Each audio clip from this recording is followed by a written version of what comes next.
Ce n'est pas une religion, ce n'est pas un culte, ce n'est pas une prière, et pourtant ils font retraite.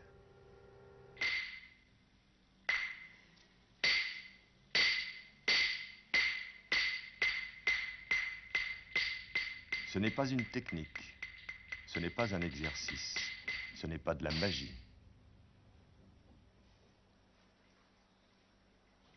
Le zen, c'est peut-être tout simplement l'école de l'attention, la pratique du détachement.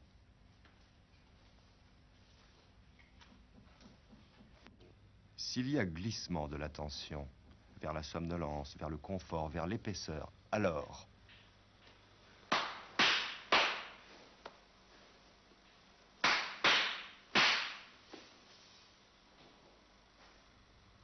la vigueur appelle la vigueur.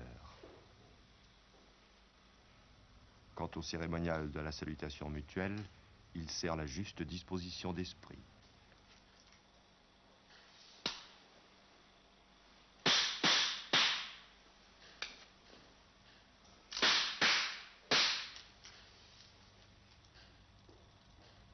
Quiconque s'y essaye verra que l'attention est naturellement rétive, rebelle, qu'en vérité, il est plus difficile de dompter le mental et l'essence que d'enchaîner le vent.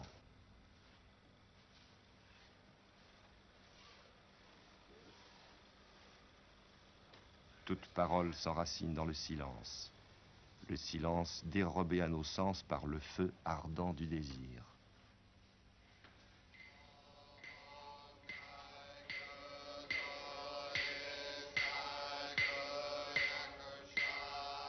Écho vivant de la très antique mémoire de l'Asie, ces textes ont-ils, chez nous, une résonance? Apportés en France, voilà 5 ans, par maître Deshimaru, moine japonais. Le zen et la pratique du zazen se sont répandus dans toute la France, dans toute l'Europe. Mais l'Europe peut-elle recevoir cette greffe incompatible avec sa religion de l'argent et du pouvoir? Car qu'on ne s'y trompe pas, être bien dans sa peau n'est que le tout premier stade.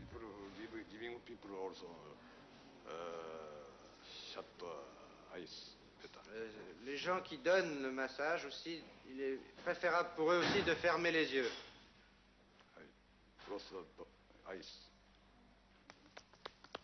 Strong like bâton. Fortement, comme le bâton. Hey. Et puis ensuite, vous massez, vous frottez les épaules et puis jusqu'au biceps et triceps. Hey. Ensuite, les mains en l'air. Et comme ça. Vous faites levier en mettant le genou derrière, de chaque côté de la colonne. Pas exact, comme ça. Et vous faites levier en tirant les bras vers l'arrière et en poussant avec le genou.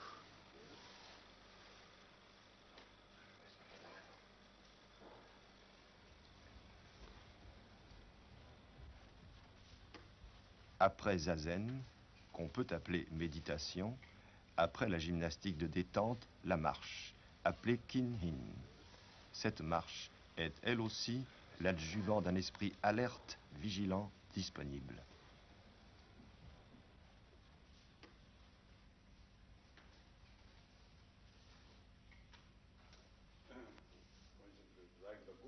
On ne doit pas faire comme un fantôme. Certains ne se concentrent pas et marchent tout à fait comme des fantômes. You must be like the lion or tiger when they cross. Vous devez être comme le tigre ou le lion qui s'approche de sa proie. The expression, not times very strong, times strong. Fire.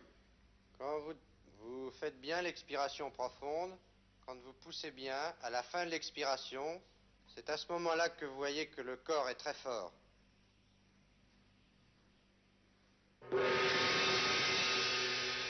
Le zen s'instruit aux luttes les plus secrètes de la flamme qui, sans relâche, combat contre la pesanteur et contre la dispersion. Discipline spirituelle Le zen est une voie abrupte. Point de place pour l'angélisme. Mais y a-t-il en France place pour cette fleur spirituelle nourrie par la sève d'une culture millénaire?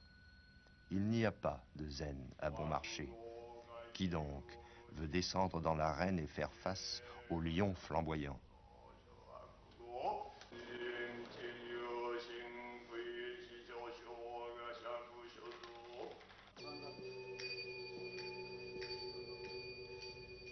Au Japon, on rase les cheveux de qui entre sur la voie. Maître Deshimaru, ici, se contente d'une mèche.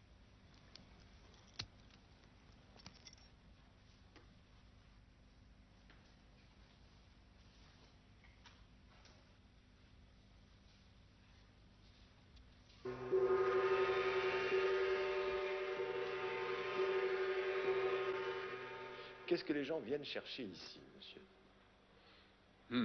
Eux-mêmes, je pense. Je crois que le bouddhisme nous apprend à voir dans notre propre nature. Ici, il n'y a rien à voir. Soyez ferme, vigilant, l'esprit ramassé. Nulle crainte n'habite ici. La vie et la mort sont mes compagnes.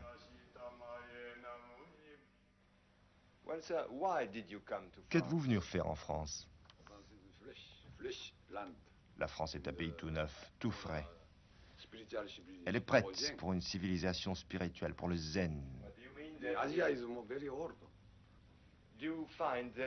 Croyez-vous que les Français aient besoin du zen? Pas seulement les Français. L'Europe, le monde entier en a besoin. Le germe, la graine est venue de l'Inde. En Chine, elle a donné une fleur. Au Japon, elle a donné un fruit. Et j'ai apporté ce fruit aux Européens pour qu'ils puissent le manger. Jusqu'à maintenant, l'Europe a cru qu'elle seule détenait la vérité, la vraie religion, que les autres cultures étaient sans valeur, sans importance. L'Europe doit s'ouvrir à toutes les civilisations, toutes les intégrer.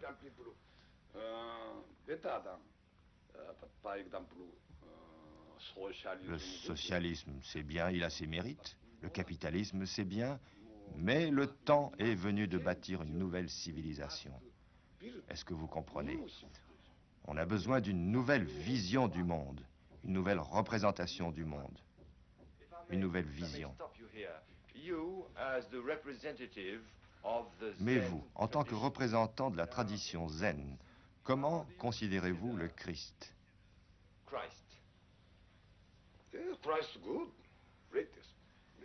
Bon, le plus grand. Christ et Bouddha, c'est le sommet. Mais aujourd'hui, que reste-t-il? C'est fini. Nous devons retrouver la vraie divinité dans notre esprit, dans notre cœur. Il nous faut redécouvrir notre dimension, notre harmonie cosmique. Il faut renoncer au mauvais moi, au mauvais ego. Chacun de nous peut réaliser sa nature divine.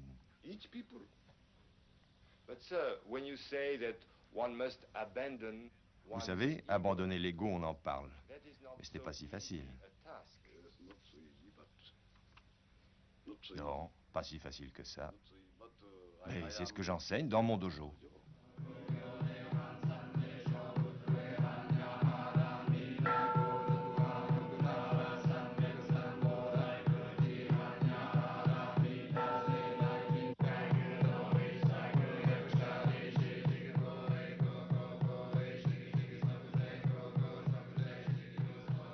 À Paris, à Toulouse, à Strasbourg, à Grenoble, à Venise, en Allemagne, en Suède, partout on ouvre des dojos, des salles de méditation.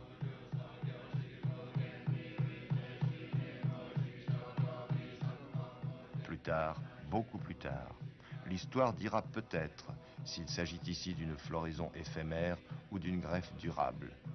Car s'il s'agit vraiment du zen, immense est la responsabilité du maître, car la voie devient vite aussi inconfortable que le fil du rasoir. Le zen n'est pas pour ceux qui ont des bobos, n'est pas pour les tièdes, ni pour les curieux, ni pour les bâtisseurs de systèmes. Le zen nous invite à descendre dans l'arène, pour le jeu radical de la vie et de la mort. Je suis là, je suppose, poussée par un besoin inconscient, c'est-à-dire même pas un besoin, quelque chose qui me fait plaisir, qui est inhérent en moi-même. C'est quelque chose dont j'ai vraiment envie, besoin de faire à un moment donné. Et pour arriver où, enfin? Pour arriver, je n'en sais rien. Je ne sais pas si on arrive quelque part. C'est pour faire, pour être là. Je ne sais pas si on arrive. Pour moi, il n'y a plus de question. J'ai trouvé ce que j'ai toujours cherché. Et je l'ai trouvé en faisant zazen.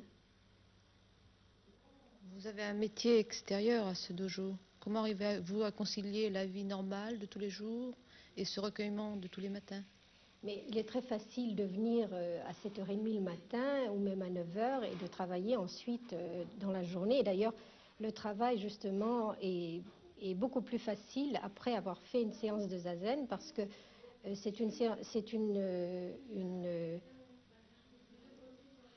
enfin, on apprend à se concentrer.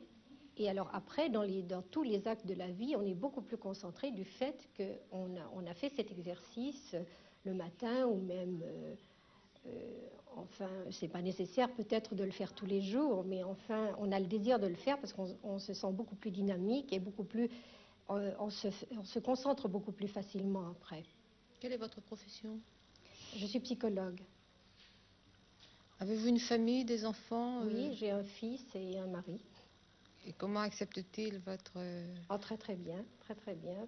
Vous n'avez pas l'impression que le zen est une forme d'évasion ou de fuite? Non, c'est pas du tout une évasion. Si on veut bien penser, qu'est-ce que c'est qu'une évasion? C'est finalement essayer de se fuir soi-même. Or, sur un zafou, face à un mur, ce qu'on retrouve, c'est soi-même. Alors, c'est tout le contraire d'une évasion. C'est dans la vie courante qu'on peut s'évader. Mais face à un zafou, on ne s'évade pas. Et est-ce que le zen vous aide au contraire à avoir une vie, disons, plus active ou plus intelligemment active? Je ne sais pas si la vie est plus intelligemment active, mais il est certain que dans le zen, on retrouve une force, une concentration qu'on peut ensuite qu'on peut appliquer dans la vie quotidienne, dont on peut se servir pour tous les travaux, pour tous les problèmes qui peuvent se poser à une vie quotidienne normale. Réapprendre à vivre, serait-ce le premier enseignement du zen pour notre société si pressée d'expulser tout ce que l'homme a inventé d'humain? C'est une vie de fou. L'homme d'aujourd'hui va mal. Ça va mal, ça fait mal.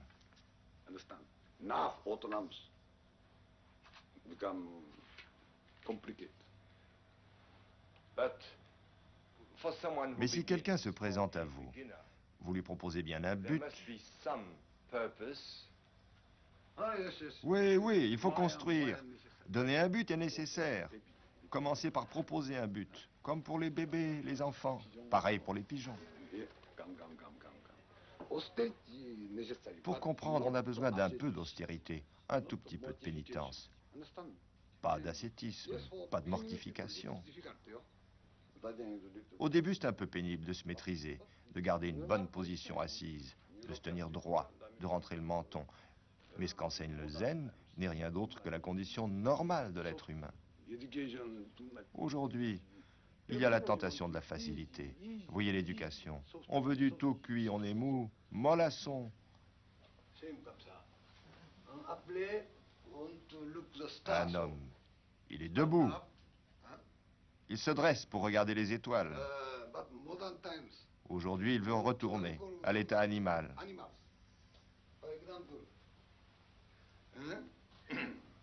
C'est très difficile de s'asseoir, d'être assis correctement. L'homme, il se tient comme un chimpanzé. Pas possible. C'est pourquoi il est nécessaire de redresser cette posture, d'apprendre à se tenir. Dans le contexte de la vie moderne, nous sommes de plus en plus submergés par la fatigue nerveuse, nous sommes tendus, nous sommes crispés. Alors bien entendu, quand vous demandez à un intellectuel occidental de s'occuper de ses muscles, quand vous dites qu'il s'agit de s'asseoir, il vous répondra m'asseoir jamais de la vie, je n'ai pas le temps. En réalité, il oublie que s'il s'asseyait, eh bien aussitôt il est tellement énervé qu'il sautera en l'air, il ne pourrait pas véritablement rester assis. Eh bien, il faut justement se rendre compte que pour celui qui est perdu dans des grands problèmes, eh bien la première chose, c'est de revenir aux réalités de son corps. Et ce qu'il montre bien, c'est justement cette physiologie qui nous montre qu'est-ce que c'est que notre corps. Eh bien, ce sont les centres de l'unité de notre corps qui sont dans la base de notre cerveau. Ces centres, ce sont les centres de la sagesse du corps. Eh bien, si nous regardons ce que notre civilisation en a fait, ce sont en réalité des centres de la folie du corps, de l'énervement, de la tension. Eh bien, l'intérêt de la physiologie, c'est que quand je fais cette petite chose, justement, de me détendre musculairement, de prendre une attitude correcte, eh bien, en réalité, ce que je détends, ce ne sont pas les muscles, ça c'est l'agent d'exécution. Je détends mes centres de la base du cerveau, je fais dans mon corps l'harmonie et la paix, et si je la fais vis-à-vis de mes muscles, également inconsciemment vis-à-vis de mes viscères de mon cœur, eh bien je la fais tout autant vis-à-vis de mon cerveau, et toutes ces idées qui tournent en rond, toutes ces inquiétudes, tout ceci s'apaise, et je suis présent à moi-même, dans le calme, dans l'harmonie et dans la joie. Est-ce que vous pouvez me donner des détails concrets sur ce retour aux sources dont vous parlez? Est-ce que ce serait, par exemple, sur le plan de la discipline quotidienne, une attention aux petites choses, aux petits gestes, tels que le fait d'un type d'hygiène corporelle? Certainement, et alors je dirais qu'effectivement vous parlez d'hygiène corporelle, mais l'hygiène corporelle, nous ne la mettons pas très loin, on sait qu'il faut se laver les pieds. Effectivement, nous savons que nous avons des pieds, nous les nommons en langue vulgaire, mais si je vous dis que l'hygiène corporelle, c'est mettre en équilibre son hypothalamus, et c'est le nom de ces centres de la base du cerveau, c'est un nom scientifique que personne ne connaît. Or, il s'agit de quelque chose de beaucoup plus important, puisqu'il s'agit de cette hygiène de tout l'être que nous avons besoin pour notre équilibre. C'est ça, Léon. Pour maître Deshimaru, zazen est la clé. Za désigne la position assise, zen est le lointain rejeton du mot sanskrit dhyana, méditation, concentration. Mais ne nous pressons pas d'avoir compris. Le zen est un sphinx auquel les questions que nous posons traduisent le plus souvent la jeunesse de notre esprit. Mais enfin, on peut lui poser des questions marginales. Bien, très bien. Si l'on tient compte du fait qu'en médecine chinoise, vous avez le long de la colonne vertébrale un méridien essentiel qui gouverne tout le corps humain, vous avez d'autre part, dans un contexte simplement plus accessible à l'occidental, le contexte de la moelle épinière. La moelle épinière est dans la colonne vertébrale. Si votre colonne vertébrale est correctement équilibrée, tous les nerfs qui sortent de la moelle épinière sortent dans des conditions parfaites. Il y a un fonctionnement, une physiologie parfaite. Par contre, si l'individu est plus ou moins écroulé, il y a un trouble de la statique, mais il y a consécutivement, au niveau du système nerveux, un trouble dans la physiologie du système nerveux, c'est-à-dire un trouble au niveau des organes, au niveau de la respiration, et inévitablement lassitude, fatigue et à l'extrême maladie. Bien sûr, le zazen ne peut pas être réduit à être une thérapeutique, mais enfin qui peut le plus, peut le moins. Et il est certain que l'effort de maîtrise de soi dans son corps, l'effort pour se dégager d'une intellectualité trop importante et de la prolifération verbale qui caractérise notre époque, sont quelque chose de capital, je pense.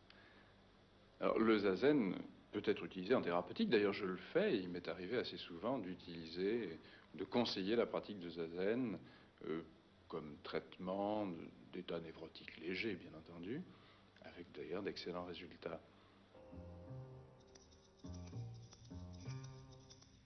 L'attention juste. Le juste respect des objets et de soi. La cérémonie du thé fait partie de l'apprentissage. La vie est un échange de dons. La maîtrise de la lenteur aide à désapprendre la hâte et l'angoisse naturelle. Le zen est l'art de travailler et de se reposer, de manger et de marcher, de s'asseoir, de dormir, de veiller. N'y a-t-il pas là une leçon pour une société où le travail, si souvent, défait le travailleur ?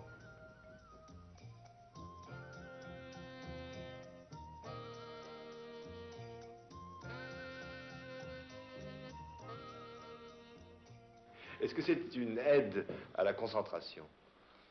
Oui, c'est une nécessité que d'être concentré pour que l'esprit ne se disperse pas comme il le fait habituellement dans son mode ordinaire de fonctionnement. L'esprit concentré, dit le Bouddha, voit les choses conformément à la réalité. L'outil mental, pour être aiguisé et capable de voir les choses avec discernement, de les voir profondément, doit être concentré. Et c'est donc une question absolument nécessaire, une condition, veux-je dire, nécessaire, et c'est en plus quelque chose qui apporte aussi le calme et la paix. L'esprit concentré est un esprit heureux. Vous parlez de concentration, docteur, mais est-ce que la dispersion, la déconcentration n'est pas au fond une chose naturelle, avec cette différence qu'elle aurait tendance à être aggravée par la société, par le mode de vie contemporain? Oui, c'est certainement l'état habituel de l'adulte à notre époque, qui est happé par toutes sortes de sollicitations, dont la majorité sont parfaitement artificielles et tiennent au mode de vie urbain, à la publicité, d'une façon très générale, à notre civilisation qui est fondée sur l'avoir et la possession des biens matériels. Je pense que les gens ont une véritable hémorragie de leur force psychique qui s'écoule dans toutes les sollicitations à la possession et toutes les distractions qu'on leur propose ou même qu'on leur impose.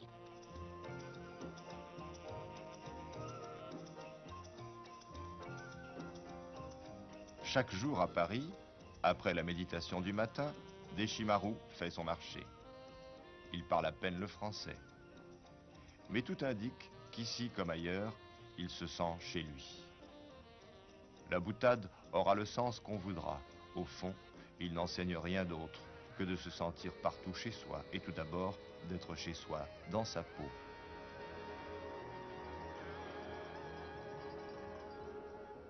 Il paraît qu'il faut commencer par apprendre à s'asseoir.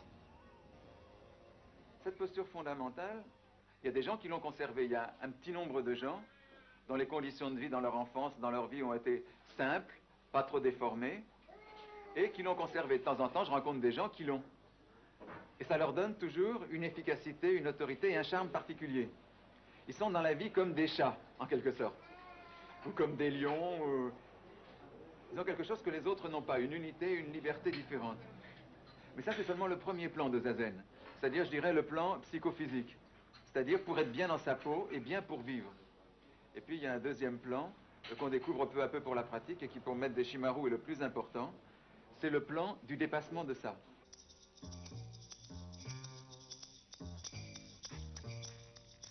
La calligraphie que le zen a intégrée, comme il l'a fait pour le judo et les autres arts martiaux, est d'abord une école de fraîcheur, de vigueur. Maître Deshimaru explique, pas de zen, ni de zazen, dans la somnolence, dans l'apathie, dans la confusion mentale. Le zen est actif. Il trouve la non-action dans l'action.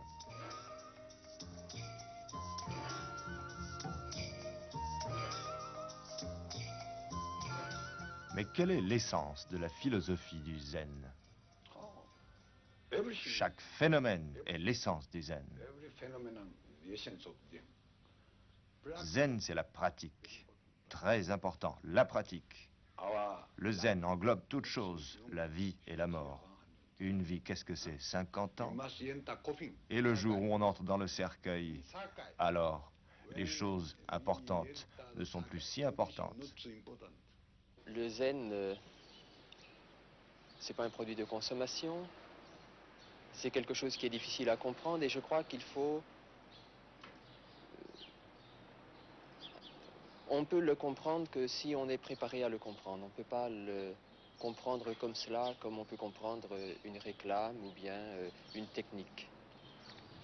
Mais vous ne voyez pas d'incompatibilité sur le plan philosophique ou sur le plan du dogme entre, disons, la morale, l'éthique du zen et l'éthique chrétienne? Pas d'incompatibilité, c'est difficile de le dire parce que je n'ai pas quand même une très grande expérience du zen. Pour le moment, il me semble que c'est compatible, qu'on peut faire zazen, parce que ça ne demande... Quand on fait zazen, on ne demande pas de croire à quelque chose. Maître Deshimaru dit qu'il faut faire zazen pour rien, c'est-à-dire sans chercher un objet précis, sans poursuivre un but précis. Donc ça suppose d'être ouvert à toute chose, de laisser être. Et je crois que c'est une attitude chrétienne aussi de pauvreté face à la vie, face aux événements, face à soi-même.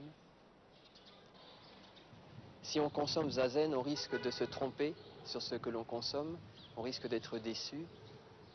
Et il n'y a pas de...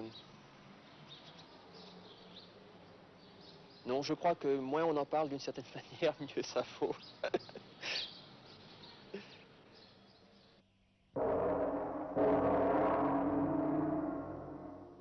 Dans sa peau n'est que le tout premier stade.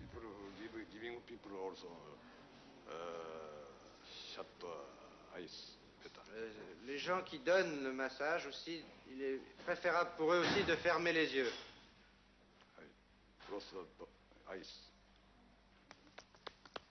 Strong like bâton. Fortement, comme le bâton. Et puis ensuite, vous massez, vous frottez les épaules et puis jusqu'au biceps et triceps. Ensuite, les mains en l'air. Et comme ça. Vous faites levier en mettant le genou derrière, de chaque côté de la colonne. Pas exact, comme ça. Et vous faites levier en tirant les bras vers l'arrière et en poussant avec le genou.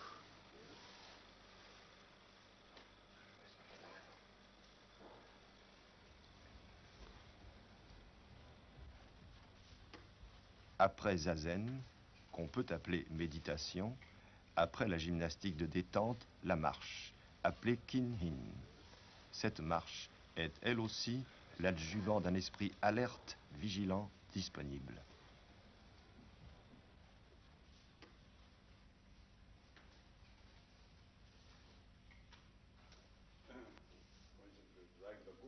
On ne doit pas faire comme un fantôme. Certains ne se concentrent pas et marchent tout à fait comme des fantômes. You must be like the lion or tiger in the cross. Vous devez être comme le tigre ou le lion qui s'approche de sa proie.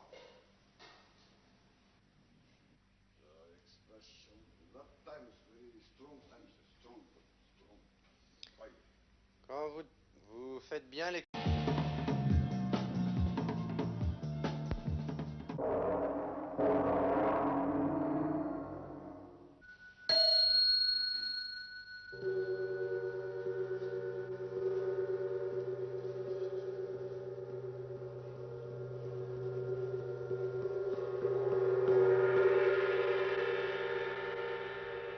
Ce n'est pas une religion, ce n'est pas un culte, ce n'est pas une prière, et pourtant ils font retraite.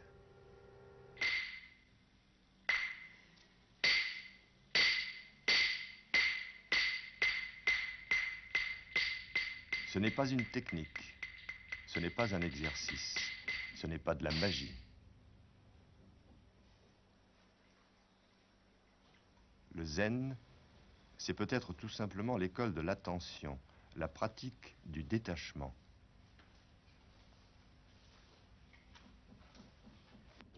S'il y a glissement de l'attention vers la somnolence, vers le confort, vers l'épaisseur, alors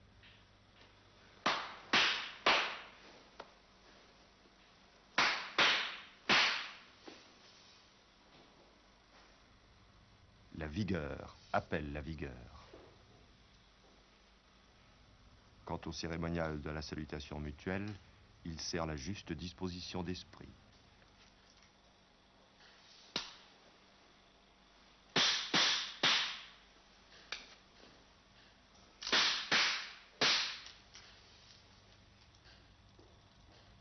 Quiconque s'y essaye verra que l'attention est naturellement rétive, rebelle, qu'en vérité, il est plus difficile de dompter le mental et l'essence que d'enchaîner le vent.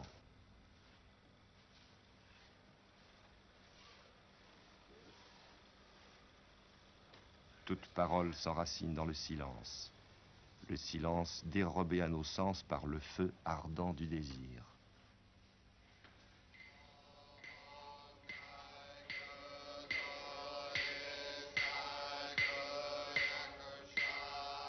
Écho vivant de la très antique mémoire de l'Asie, ces textes ont-ils, chez nous, une résonance? Apportés en France, voilà 5 ans, par maître Deshimaru, moine japonais. Le zen et la pratique du zazen se sont répandus dans toute la France, dans toute l'Europe. Mais l'Europe peut-elle recevoir cette greffe incompatible avec sa religion de l'argent et du pouvoir? Car qu'on ne s'y trompe pas, être